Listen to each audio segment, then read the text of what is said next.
O ito, pag-usapan natin itong ano, yung bridge. 'Di ba? Yung bridge na yan na binigay ng China na inaangkin. Ay nako. May nabasa nga ako doon eh. Nabasa ko lang. Hindi ko na lang babanggitin. Sabi doon, hayaan nyo na si Marcos. Bakit? Hayaan nyo nang i-credit grab niya yan. Sabi ko, bakit? Bakit daw? Sabi nung isa doon. Nakausap ako, demonyo. Bakit? Bakit naman ganun? Hayaan na lang ni credit. Oo, kasi wala siyang nag-grab na pera dyan kasi napatupad eh. So, hayaan mo ng credit grab. Diba? Wala siyang nanakaw na pera dyan kasi naayos. Alam mo naman sa Davao, hindi ka makakapagnakaw dyan. Na-implement talaga. Kaya ayaw mo nang nakawin yung credits na lang. Gago! Sabi ko, napakagago na itong nagsabi na ito. Pakinggan natin. Pero bago po mangyari ang mga ganyang klaseng usapan, ulitin lang po natin mga kababayan, baka naman pwede mag-subscribe na po kayo kasi sa mga nanonood, 52% hindi nakasubscribe. Pero alam nyo nakita ko yung statistics medyo umaangat na po ito. Marami na po ang nanonood na nakasubscribe. Pero kung maaari pa, yung iba pa, yung remaining na nanonood, baka naman pwede tayo mag-subscribe. Okay. Ito na nga, pag-usapan na po natin ang mga komento sa isang balita. Ito Davao City 1st District Councilor, Tek Ocampo. Naku, matikas to si Tek Ocampo, si Councilor Tek. Councilor Tek. Ngayon, kung saan nandyan po pala ngayong araw ang Presidente Bongbong Marcos, mainit pong ulo ng mga taga Davao. Bakit po, konsehal? Ano pong nangyari? Dali bago tayo magkomento, gusto ko lang magkomento. Pagka taga SMNI talagang pupogi, Bakit sa mga ibang istasyon ang papangit ng mga Hindi, biro lang. Alam mo kasi, yung napanood natin yung interview niya, yung kanina may interview na lumabas sa kanya kanina, na sinasabi niya na parang kanila daw yung project na yon. No, yung nga, doon na medyo sumama ang loob ng mga taga Davao because alam naman talaga ng mga taga Davao na ang pasimuno talaga ng project na yan ay no less than the former President Rodrigo Roa Duterte. Alam nyo, matagal na yan dream ng ating dating Pangulo, Tatay Digong, na magkaroon ng Coastal Road. During pa yan naging mayor pa yan siya. Coastal Road ay gagawin niya para guminhawa naman ang trapiko sa Davao City. So, yung Coastal Road na yan, dire-diretso hanggang sa may Arcastillo. At nalaman natin sa mga plano before, supposedly connected yan sana sa Samal Bridge. Ang problema lang, hindi nila ma-connect. Dadaan pa ng Castillo, doon aakyat. So, ang mangyayari, kailangan natin ng tulay. Diyan na nga yung Bukana, pati yung doon sa may Santa Ana Wharf. Yung Bukana na tulay na yan, kung di ako nagkakamali, nasa media pa ako noon. Ito lang, just to set the record straight, hindi naman natin tawag nito, talagang hindi man tayo nagsisinungaling dito. Sinasabi lang natin ang katotohanan para lang malaman din ng taong bayan. Kung di ako nagkakamali, 2020 ito hindi pa ako konsehal noon, nasa media pa ako noon, na pag-uusapan ito kasi ginagawa na yung Coastal Road at that time. So, ito na, kailangan ng parang i-connect yung Coastal Road doon sa Bukana area. So, if I'm not mistaken, mga around December yun or mga 2020 yun siya. Yung Chinese Embassy, hindi ako Chinese Embassy together with the DPWH, parang nagkaroon ng agreement, parang binigyan ng grant, kung nagkakamali. Grant ito hindi naman ito pautang. Parang pagkaalam ko correct me if I'm wrong, parang binigyan ng Chinese government, binigay yan ng Chinese government sa Davao City sa panahon ni Tatay Digong para gawin yung tulay na yan. Kaya nga, tuwang-tuwa tayo dahil sa wakas magkakaroon na tayo ng tulay dyan sa may Bukana at malaking alibyo yan sa takbo ng trapiko sa Davao City. Ang medyo kinasasama lang ng loob natin is hindi man lang na-mention. Ang sinasabi kasi niyang legasiya, part of the legacy, it should be part of the legacy of the former president. Not of his legacy. With due respect to the president, hindi naman talaga kanya yan. Hindi naman talaga, nagkaroon lang, ginawa lang yan, panahon ng kanyang administration maybe, but it doesn't mean that he was the one who started it. He was not the one who started the ball rolling, kumbaga, so to speak. So, hindi talaga siya kanya. Siya ang presidente ngayon, pwede niyang sabihin na sila ang nag-implement o sa panahon nila ginawa yan. Pero, to be honest, to the people, at alam naman siguro din niya yan, na talagang tulong niya ng China, government ng China sa Davao City panahon ni Tatay Digong as president. Ang nakakapagtaka lang, MJ at Admar, wala akong nakita kanina, hinahanap ko ang mga kinatawa ng Chinese Embassy kanina doon sa sinasabing inspeksyon. Kasi kung kung talagang binibigyan niya ng yung tawag nito weight, no, ang proyekto na yan, the proponents should be acknowledged, no. Kasali diyan ang government ng China, sila nagbigay niyan, sila ang tumulong sa atin yan. So nagtataka kami kanina, bakit wala rin kinatawan ang Chinese embassy doon? Parang bigay respeto lang sana, no, doon sa tumulong. Actually, sa pagkakaalam ko talagang bigay yan ng Chinese government, pera ng China yan. Sa pagkakaalam ko correct me if I'm wrong, no? So, yun ang sentimento ng mga kababayan. Hindi lang ako, marami. Kung basahin niyo yung mga comment, ang iba, masama tayong loob, iba mga medyo masasakit pang sinasabi nila tungkol dun sa interview. Again, hindi po natin sinasabi na, hindi, Tatay Digong lahat yan. Wala tayong sinasabing ganun. Kaya lang, ang inaano dito ng mga taga Davao City, huwag ka namang bastos. Huwag ka naman bastos na aangkinin mo lang lahat yan. I-acknowledge mo naman yung binastos ninyong si Pangulong Duterte. Acknowledge it. Ba't hindi mo ma-acknowledge? Diba? Baka sabihin mo iba, napakababaw naman ng mga taga Davao City para kailangan pang hindi. Hindi. Kasi sa kanila, talagang, at sa karamihan sa mga Pilipino, bayani sa amin si Pangulong Duterte. Dahil siya lang ang talaga maayos ang pamamahala. Lalong-lalo na yung mga taga Davao. Kung sa amin nga mga taga Luzon, bayani sa amin si Pangulong Duterte dahil nung siya ay naging Pangulo, talaga namang nakakapaglakad kami. At marami kong kausap na ganyan na talagang hindi ko sila mano sa politika pero sinasabi nila, pag kami umuwi, safety kami nung panahon ni Duterte. Ngayon wala na, tanginang yan. Kahit tanghali ka maglakad, snatcher ka, kung ano-anong gagawin siya, uldaping ka. Di ba? Yan ang sinasabi ng mga tao Anong gagawin ko? Paano pa kaya yung mga taga Davao City na nakita nilang dating war zone ang Davao City pero inayos ni Pangulong Duterte. Ngayon, isa sa pinakamaunlad, kung hindi man pinakamaunlad na syudad sa Pilipinas. Tapos, hindi mo man lang i-acknowledge yung dahilan kung bakit binigay ng China yan. Dahil sa foreign policy ni Pangulong Duterte. Anong kabastusan yan, Marcos? With the president.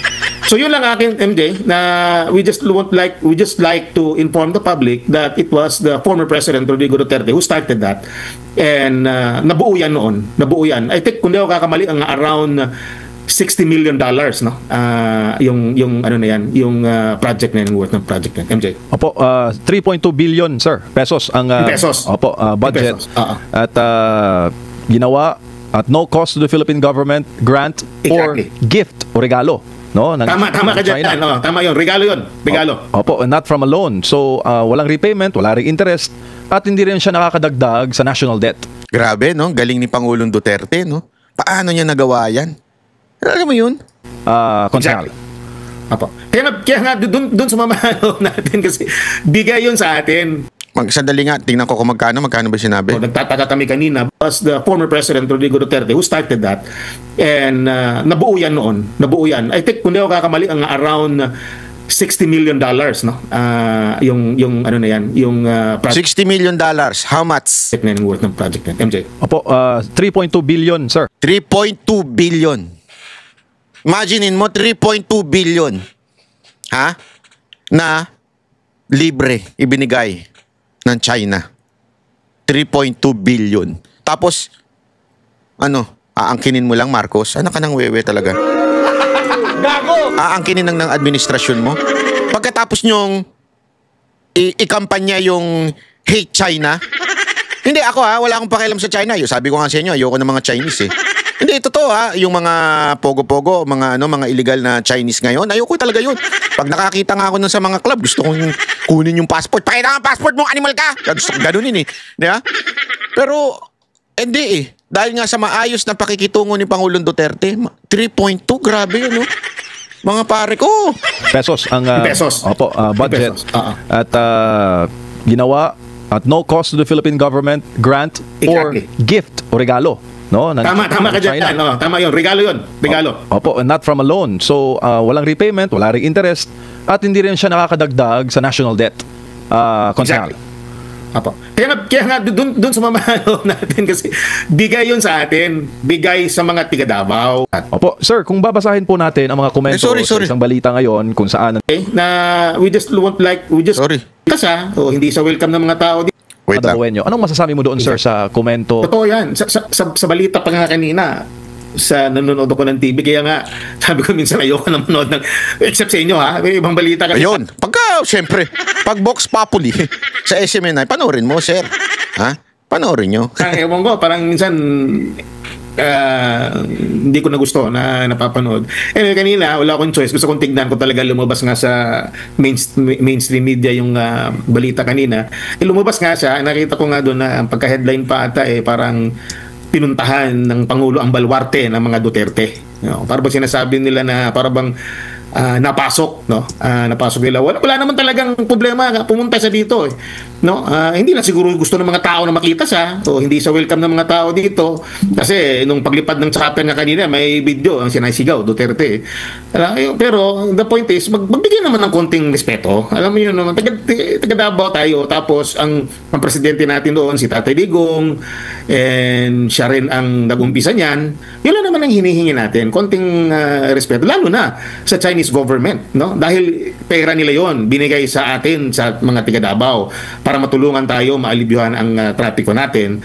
And yet parang lumalabas pag tinitignan mo yung interview, talagang parang sila talaga ang nagpasimuno niyang project na yan, legacy projects pa kumbaga. Inspection siya, walang yan, hindi yan ghost, kitang-kita yan, at hindi yan substandard. Talagang napakaganda pagkagawa niyan, no? Napakaganda yung tulay na yan, kasi mismo ang nag-supervise niyan is nandun yung mga engineers ng Chinese government when it was constructed. Opo, Konsehal, maayong gabi, si Admar po ito. Naghalongkat tayo dito sa internet sa mga possible na mga tawag nito, artikulo, no? Related dito. Meron tayong nakuha. Di ko lang alam kung ito ba yung pinatutungkulan na Bukana Bridge, no? Unahin muna natin yung isang artikulo ng Philippine News Agency. Okay, kung pwede ba natin na maipakita.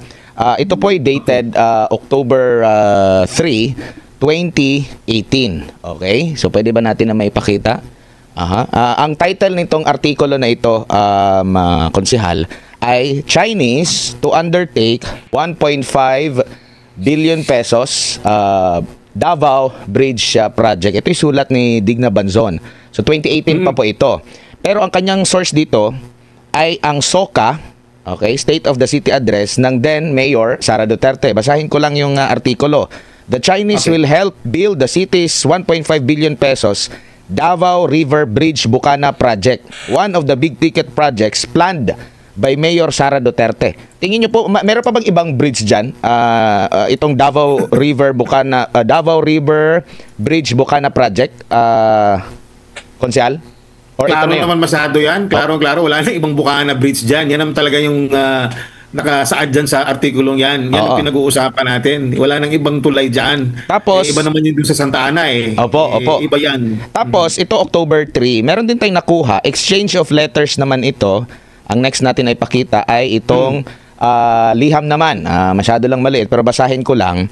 Ito naman ay may petsang November 20, 2018. Ang pamagat nito, ito'y nakuha ko sa judiciary.gov.ph e-library. Ang pamagat nito, exchange of letters on project of Davao River Bridge Project, Bukana. Okay?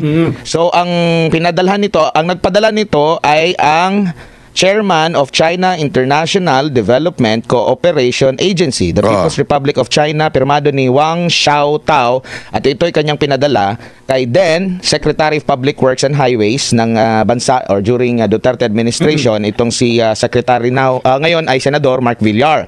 So basahin ko lang yung ilan dito. Sa mga kataga, sabi dito, on behalf of the People's Republic of China, I have the honor to confirm that our two sides have through friendly consultation reached the following agreement. According to the consensus reached by the leaders of China and Philippines, the Chinese government agrees to help the Philippine government to implement the Davao River Bridge Project Bukana. The project includes the construction of bridges, roads, and related ancillary works. The total length of the route is about 1,340 meters, including 477-meter long bridge. So sinabi rin dito sa number 2 yung role ng Pilipinas. Kagaya po ng responsable ang Pilipinas for providing land for construction, demolition of buildings, resettlement, lahat, no? Tapos ang side naman ng Chinese contractor, yun na, sila yung magre-review the project investment based on feasibility study report, shall bear the project's construction cost and survey, design, construction supervision fees within the investment cap. Chinese side shall also appoint the project management and so on and so forth. Ito po ay dated 2018. At ang mga proyekto naman natin, lalo na itong mga big ticket projects po, konsehal, hindi naman po ito na napag-isipan ni BBM ay 2022 diretso agad na i-implement. It so happen lang na ito ay na-timing, naabutan doon sa pag-uumpisa ng kanyang termino, doon din nag-umpisa yung project. Mahaba pa yung niyan nabagit nyo nga po, matagal na pala yung pinaplano. Hindi naman yan kagaya ng insertion na mabilis na magko-construct agad ng flood control projects sa konsehal. Malinaw na malinaw itong mga artikulo na ito po. Opo. Yung nga yan ang hindi ko maintindihan. Klaro naman talaga from the very start, it's really Tatay Digong's legacy. I don't see, I cannot fathom the reason why kanina yung interview niya, bakit na sinasabi na parang kanila, the record shows, the documents have proven that it was during the time of the incumbency of the President Rodrigo Roa Duterte that was planned out and materialized. And kaya kasama nga dyan during the time of then Mayor Sara Duterte, who was the Vice President now. Kasama sa dyan Kasi alam nyo, yung mag-ama na yan, they really work hard for the development of the city of Davao. Kaya kung may magandang plano, talagang pinag-uusapan niya ng dalawa. Alam naman natin yan, hindi naman pwede na may plano ito, isa ay hindi, mag-disagree. They all agree on such plans. And tingnan nyo na ang nangyayari sa Davao ngayon, napakaganda. Alam mo, ito, tinitignan ko itong tulay na ito, napakaganda ito, para kang nasa ibang bansa. Para ka nasa ibang bansa. Yung kakagaling ko lang sa labas, ito yung parang nasa Hong Kong. Alam yung tulay doon, I forgot the type of bridge there in Hong Kong. Pati ito, parang ganito rin yung itsura ng tulay na... Yung sa Macau yan. Punta namin yan Nung nagpunta kami ng mga taga-SMNI, ang ganda dyan, Brad, doon sa Macau. Parang ganyan. Kaya nga alam mo, kinikwento nga sa amin, hindi ko na sasabihin sa inyo kung sino nagkikwento sa amin. Kung talagang nakipag-ayos sana tayo at alam mo, hindi natin inaway itong China, malaki matutulong nito. Kasi sa China, bilis nilang gumawa. At maaayos baka kala ninyo. Kasi sinasabi nung, dinimonize lang kasi natin ng China di ba? Made in China yan, pangit yan. May ganun tayong pag-uugali di ba? Pero hindi natin matanggal sa isip hindi natin matanggap na yung mga iPhone, MacBook, galing din China yun. Doon din ginawa yun. Hindi naman galing sa ibang bansa. Kahit nga yung mga branded na bags China rin ang gumagawa Pero dinimonize lang natin sila. Kasi nga, sabi ni Uncle, di ba? I-demonize yan. Dahil sila talaga namamayagpag Ito na nga isang halimbawa, napakaganda. Alam nyo yung from Hong Kong to Macau, anak ng tutsang kalabaw, Brad. Alam mo yung parang, wow, amazing, ganun. Mapapaganun ka Sa sobrang ganda. Parang ganyan daw yun, di ba? Naku po. Tatawid ka ng Macau to Hong Kong. Parang ganyan Ganyan ang pagkagawa. Napakatibay. Napakapulido ang pagkagawa. Napakaganda talaga. Malayong-malayo sa mga proyekto na ipinapatupad natin dito na kung ilang taon lang ay biglang bumigay. Saan mga yun? Yung napaka-malaki na bridge biglang gumuho na wala man lang lindol. No? So, ito ang mga legasiya ni former President Rudy Duterte. And yun na naman ang hinihingi natin kunting acknowledgement lang naman. Opo. No, hindi naman natin sila binabastos dito. Ang mga dabuhay nyo hindi bastos. Tayo hindi tayo bastos. Pagpunta nila dito, kahit nga si Senator Trillanes, former Senator Trillanes pumunta dito, hindi nga siya binato. Hindi nga siya binastos. Tinapunan ng kahit ano. Bakit? Pinabayaan lang siya. Bakit? Sama na ugali mo ba? Hindi, tinatanong ko lang naman kung bakit. Kayo naman. Ba't di nyo binato? Joke lang. Huwag nyo babatuhin ng No, hindi tayo ganoon We are decent people. Although, of course, kung may lalabas tayong saloobin, talagang nilalabas namin. Pero hindi tayo yung nagpapakita ng parang masamang tao tayo dito sa Davao City. Opo. Yung pinapalabas na natin sa loobin natin. Opo, naalala ko po nung may programa pa yung Gikan sa Masa para sa Masa sa SMNI na yun na part. Yan, gandang kwento yan. Yung kakabalik lang. Unaan ko na siya ng kwento. Ganyan yung mga nangunguna sa kwentuhan. Unaan ko na siya sa kwento. Wait lang. Ni former President Rodrigo Duterte, Sagikan sa Masa para sa Masa sa SMNI na program na po niya, nababanggit din ito kasi during sa first part ng Marcos administration, natanong sa kanya kung okay ba sa kanya na ganito. Sabi niya, wala namang problema sa akin kung ako yung nag-umpisa, iba yung nagtapos ng programa, bigyan din siya ng credit. Yun pa nga si FPRD kasi parang nakasanayan kasi natin dito sa bansa, parang ano na yung credit grabber, no? Pero sa kanya parang wala sa akin, as long as matapos, umpisahan matapos, wala lang sa kanya. Pero ito nga yung parang kakapalan ng mukha. Walang niya. Kumbaga, hindi mo na nga in-acknowledge. Parang bait kasi nito ni Admar, ayaw pa niya sabihin kakupalan pa yung sinasabi na parte ng legasiya, no? Kumbaga lalo lang nagke-create ba ng division itong ganitong pahayag ng presidente po, konsehal? I just wish that he would really be honest, be true to his words when he, Ikaw naman, Councilor? Talagang umasa ka pa na maging honest si Marcos? Umasa ka? He talks ba? Sometimes kasi, alam mo naman, minsan masyado siyang bulol, minsan di natin maintindihan yung sinasabi. I don't know what's causing that. Maybe your guess is good as mine. But yung the point of, nandito siya. Pumitik pa si Councilor. Pumitik pa. Tapos alam niya na inumpisahan. Sabihin na lang natin, for the sake of argument, he can be part of it dahil sa panahon niya. Okay, sige, bigyan na lang natin na ganyan na natapos yan sa panahon niya. But he should also acknowledge the one who started it. Ganyan naman tayo, di ba? Even kami mga konsihal, like sabihin natin, ito, yung mga ginagawa natin mga ordinansa, no, naumpisahan ito ni Councilor Pilar Braga o naumpisahan ito ni Councilor ganito ganyan. No, ina-acknowledge natin tapos tayo ang nagpatuloy at natapos natin ay pasa natin.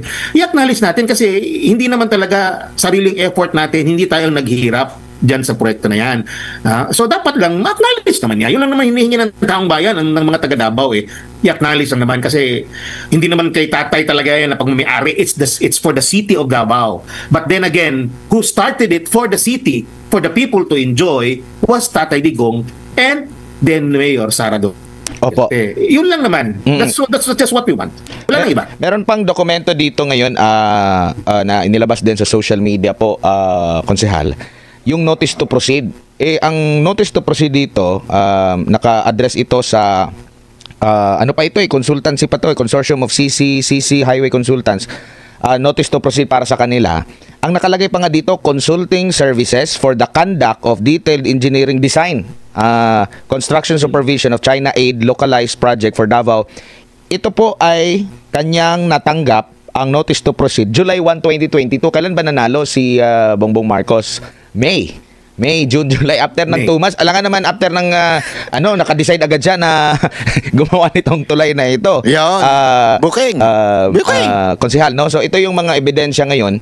At tanong ko lang po, marami pa bang mga kagayang project na ganito dyan sa Davao? Kasi naririnig ko rin na meron ding hindi na pinunduhan ng national government kahit may counterpart mula sa foreign aid. Bakit hindi niya yun ipinagpatuloy din ng presidente ng Pilipinas ngayon?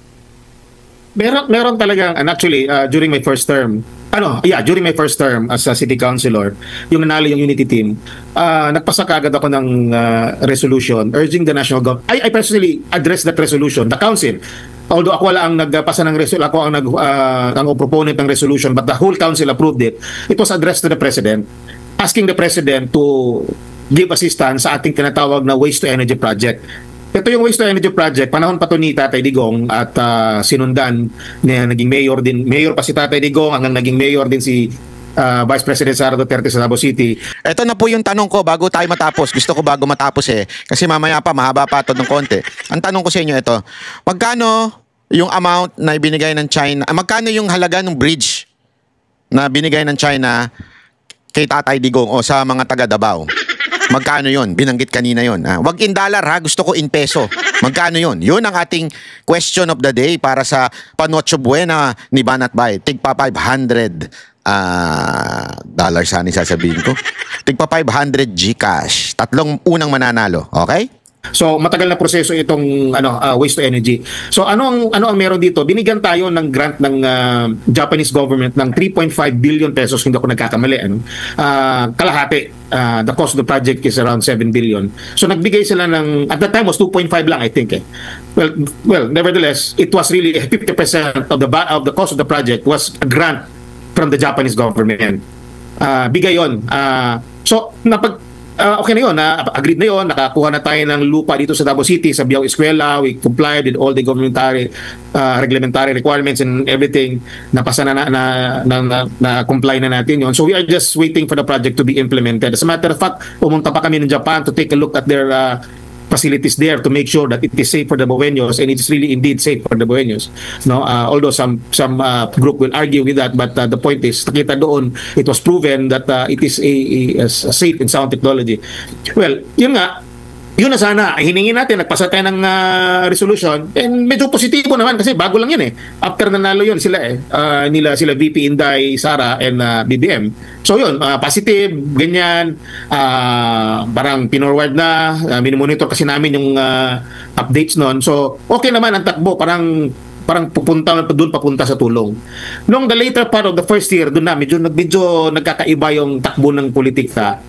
Bigla lang namin nalaman na by the end of the 2023, I think, no? End of 2023, kung ako magkakamali, biglang hininto, in-stop. Grabe. In-stop yung parang set aside lang yung project without any reason at all. Ang DNR mismo ang naglabas ng tawag nito ng memo or information or whatever is that. Basta nalaman namin na talagang hindi na nila itutuloy ang project na yan.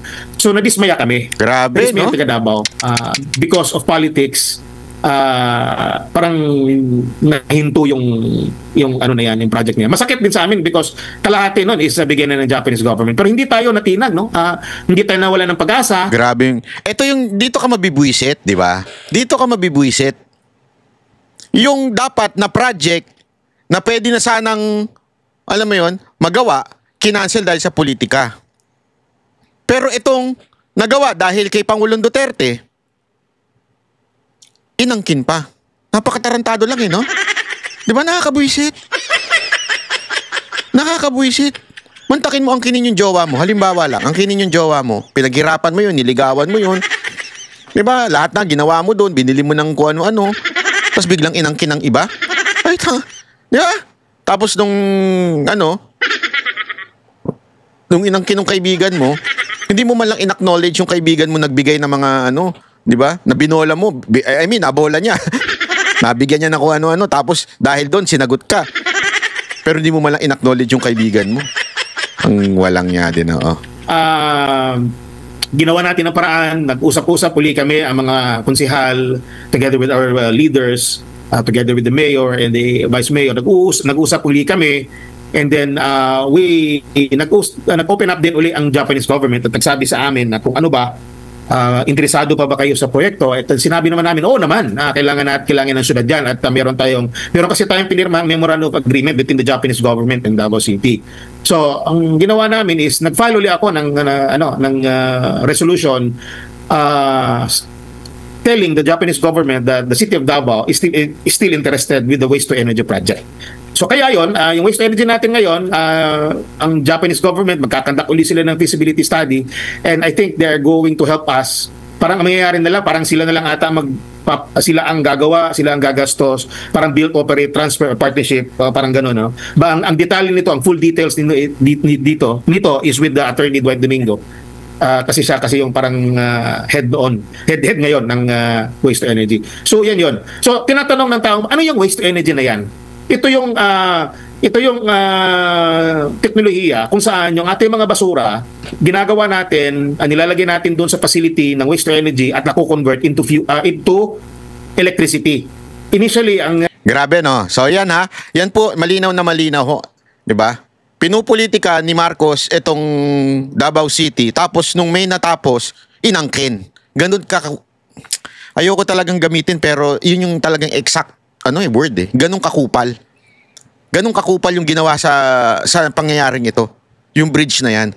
Mantakin mo, yung iba nga kinancel mo, tapos ngayong may nagawa, bigla mong angkinin. Di ba? Napaka ano grabe ho. Alam mo, this is something na tayuan ninyo, Davao. May mga ano nga dyan may mga balita na ipepersona ng grata daw si BBM. Sabi ko, aba, gawin nyo yan. Gusto ko yan. Pag ginawa nyo yan, naku po, yan first time. Presidente na persona ng grata. Anyway, tinatarantado naman kayo. Hindi naman kayo binibigyan ng budget ng national gawin nyo na lang yan. Kung ako sa inyo, Davao City, gawin nyo yan. Ha? Para talagang manindigan kayo. Ako, pabor ako dyan. Anyway, maraming salamat po. Kita-kita po ulit tayo sa ating susunod na video. Sana po ay nagustuhan ninyo ang ating reaction video at pagpapaliwanag ngayong araw na to. Tandaan ninyo lagi lang kayo manood para sa Panotso Buena ni Banat Bay. Malapit ng Pasko, ilang araw na lang. Nako, 20 days na lang. Yes. Ay, hindi, 20, basta 19. Bahala na. Basta